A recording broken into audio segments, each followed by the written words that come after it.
আসসালামু আলাইকুম প্রিয় দর্শক, কেমন আছেন সকলে?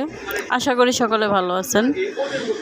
সকলের দোয়ায় আল্লাহর অশেষ রহমতে আমিও ভালো আছি। তো আজকে আমরা চলে আসলাম, আমরা ঘুরতে যাব। ছেলে মেয়েকে নিয়ে একটু ঘুরতে আসলাম। তো আসার পথে রাস্তায় একটা জায়গাতে খুব সুন্দরভাবে ফুল ছিটানো দুই সাইডে। তো দুই সাইড ভিডিও করা সম্ভব হয়নি, তাই এক সাইড থেকে ভিডিও করলাম। তো চলে আসলাম নদীর পাড়ে।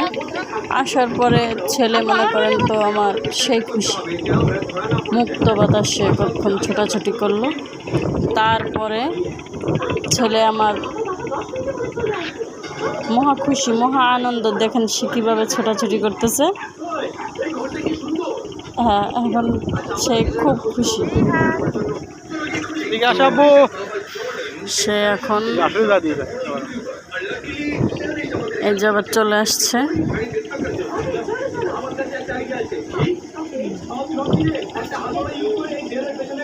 সারা সপ্তাহের ক্লান্ত মনটা জুড়িয়ে গেল তার।